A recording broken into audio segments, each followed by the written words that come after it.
చట్రంలో ఇరకబెట్టేసినట్టు ఇరకబెట్టేశారు. ఇది నాకు తెలియదు. అంటే ఒక చిన్న కన్ఫ్యూజన్ తోటి 3:30 to 6:30 అంటే ఒక చిన్న కన్ఫ్యూజన్లో ఒక 5 అనే అనుకున్నాను. కానీ మీరందరూ కూడా నన్ను క్షమించాలి, ముఖ్యంగా వక్తలు నన్ను క్షమించాలి. ఎందుకంటే నా పుస్తకం మీద ఇంత అభిమానంతో వచ్చి మాట్లాడి టైం చూసుకోండి అని అనడం అనేది భావ్యం కాదు. అందుకని మరోసారి అడుగుతున్నాను, వచ్చిన నా మీద అభిమానంతో వచ్చిన మీ అందరికీ కూడా చాలా చాలా చాలా చాలా థ్యాంక్స్. ఈ రవిక అని టైటిల్ పెట్టినప్పుడు అందరూ అడిగారు, అసలు రవిక ఏంటి, ఎందుకు రవిక గురించి మాట్లాడుతున్నావు అని. అది నా చిన్నప్పుడు 9 ఏళ్ల వయసు ఉంటుంది అనుకుంటాను. అప్పుడు మా నాయనమ్మ గారు మా తాతగారు పోయినప్పుడు ఇంటికి జుట్టు కట్టించడానికి మగలేతను వచ్చారు. వచ్చినప్పుడు అప్పుడు ద్రావిడ కల్చర్లోని, తూర్పు ద్రావిడ కల్చర్లోని అడ్డగచ్చ కట్టుకునేవాళ్ళం. అడ్డగడ్డ కలుచుకుని ఆవిడ కూర్చొని కన్నీరు కార్చడం నాకు అలా ఉండిపోయింది నా మనసులో. ఆ వయసులో ఆవిడ కన్నీరు ఇలా తలవంచుకొని అతను కట్ చేస్తూ ఉంటే ఏంటి ఇంత ద్రోహం అనుకునేవాడు. ఆ తర్వాత మా నాన్నగారు ఫైట్ చేసి మా మేనత్త గారు, మా మామయ్య గారు చనిపోయినప్పుడు అసలు జుట్టే గీయడానికి వీల్లేదు అని చెప్పి ఫైట్ చేసి ఆవిడకి జుట్టు ఉంచారు. అది నాకు చాలా ఇష్టమైంది మా నాన్నగారి పద్ధతి. ఎందుకు అంటే అతను అంటే మా నాన్నగారు వద్దు, ఈ కల్చరే మనకు వద్దు అని ఒక మాట్లాడడం అనేది అతను నా మనసులో ఎప్పుడూ ఉండిపోతారు. అందుకని రవిక దాన్ని తీసుకోదలుచుకున్నాను. తర్వాత రవికతో పాటు ఒక సింగిల్ ఉమెన్ అనే దాన్ని అసలు దానికి నేను చాలా ఫీల్ అయ్యి రాశాను. సింగిల్ ఉమెన్ అనే దాన్ని ఏ వయసులో ఉండండి, చిన్న వయసు 30 ఏళ్ళు అయినవ్వండి, 60 ఏళ్ళు అయినవ్వండి, వయసుకి కొలత లేదు. ఇక్కడ ఆమె అందంగా ఉంది అంటే ఆమె ఒంటరితనమే అందమైంది. అంతకుమించి ఆమె అందంగా ఉండదు. ఎందుకంటే వయసు అయిపోయిన తర్వాత అందం ఏముంటుంది, ఉండదు. కానీ ఆ ఒంటరితనం చాలా బాగుంటుంది, అందంగా ఉంటుంది. అదొక ఇవన్నీ ఒక నా భావవేశాలన్నీ నేను రాసుకున్నాను కవితలో.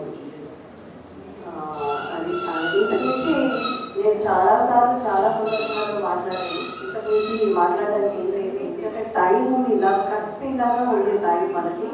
సో మనం ఇంకా ఛాయ్ కూడా తాగలేదు. తర్వాత అందరం హాయిగా ఆరాంగా కొంచెం ఛాయ్ తాగుతాను. అందుకనే ఇంకా ఇంతకన్నా నుంచి మాట్లాడడానికి ఏం లేదు. తర్వాత యువ కవయిత్రి నేను పిలవగానే వచ్చినందుకు రూపాలి. అంటే ఎందుకు దాన్ని ఎంచుకున్నాను అంటే ఇప్పుడున్న సమాజం వాళ్ళకి తెలిసినంతగా మనకి బాగా తెలియదు. ఒక ఉపాధ్యాయులుగా కానీ ఒక ఇప్పుడున్న సమాజంలో ఉన్న సమాజాలు ఎదుర్కొంటున్న సమాజాలు కానీ తెలుస్తుందని నేను యువ కవయిత్రిని ఎన్నుకున్నాను. మాట మళ్ళించి వచ్చినందుకు thank you Rupa. And Shankaram గారి గురించి చెప్పాలంటే నేను చిరకాల మిత్రుడు. అసలు శ్రీకృష్ణారెడ్డి గారి దగ్గర కవిత చదువుతున్నప్పుడు అలా డౌన్లో మాట్లాడుకుంటూ వచ్చేవాళ్ళం. అది ఉషా కూడా ఉంది. ఉషా ఇంకా ఆమె బాగా చిన్నపిల్ల, కొత్తగా కవితలు రాస్తున్న పిల్ల అనమాట. ఇలా మీ అందరం ఆ చిరకాల స్నేహంతోనే ఇచ్చారు సార్. మీరు కనిపించారని ఇవ్వలేదు పుస్తకం. ఈ స్నేహం మీరంటే ఇష్టంతోనే ఇచ్చారు నేను ఆ పుస్తకాన్ని. అండ్ అమ్మ నాకు ఒక ధైర్యం. అమ్మ లేకపోతే ఈరోజు నేను లేవు. చాలా పరిస్థితుల్లోని నా చెయ్యి పట్టుకుని నేను నీకున్నాను అనే అమ్మ నాన్న ఉండడం నేను చేసుకున్న అదృష్టం.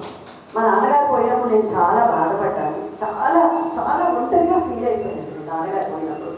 కానీ అన్నిటికీ అమ్మాయి నాన్నయ్యి నా కోసం నిలబడింది మా అమ్మ.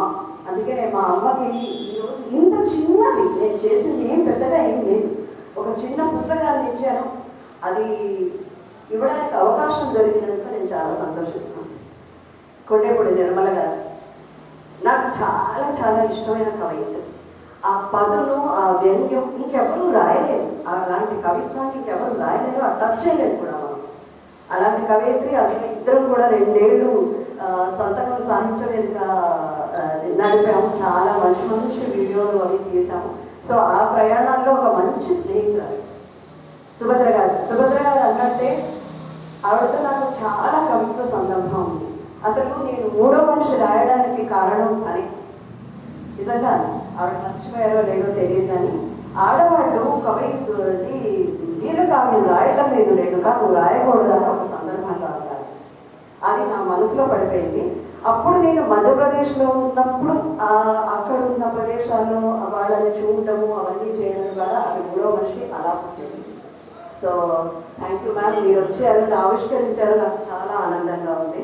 శైలు ఈజ్ నా బెస్ట్ ఫ్రెండ్. అంటే నేను కవిత్వంలో అడుగులు వేస్తున్నప్పుడు తను చాలా సీనియర్ కవిత్రి, అప్పటికే నవలు రాసింది, చాలా రాసింది. కానీ ఇప్పటివరకు ఈ బంధం ఇలా కొనసాగుతుంది అంటే తన స్నేహమే. ఈరోజు ఈ మాట్లాడడానికి వచ్చినందుకు thank you very much. Shailaja Vijayawada మంచి స్నేహితురాలు. ఈ మధ్య తను ఉమెన్ ఫోరం అని పెట్టింది. ఒక మంచి స్నేహశీలి, ఇంటికి వెళ్ళగానే ఆత్మీయంగా ఉంటుంది, పలకరిస్తుంది, మాట్లాడుతుంది, అందరి గురించి తాపత్రయపడుతుంది, అందరూ కలిసి ఉండాలని తాపత్రయపడుతుంది. సో ఆ తాపత్రయం అనేది కూడా నాకు చాలా నచ్చింది.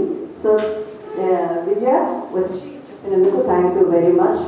సో మీరందరూ వచ్చారు, మీరందరికీ పేరు పేరుగా